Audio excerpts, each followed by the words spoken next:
باشە ئەوانەی ئۆتۆمبیلی کارەباییتان هەیە تاسە لە خۆتان پرسیوە ئەگەر بەم کاربا 24 کاتژمێریە لە ماڵەوەی خۆتان ئۆتۆمبیلەکانتان شەحن بکەنەوە چەندی پارە دەوێت وەرن بام پێتان بڵێم دوای ئەوەی کە قسەمان لەگەڵ چەند لایەنێکدا کرد بۆ ئەوەی کە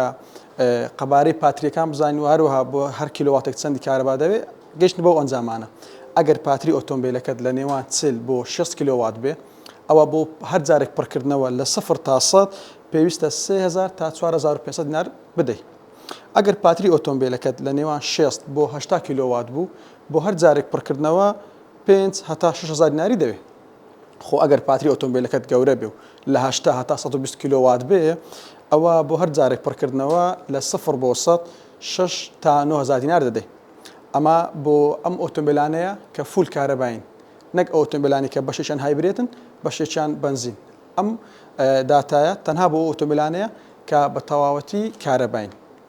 ورد و درشتی ئەم بابەتە و زیاتریش لە ماڵپەڕی 964.key وەرگرن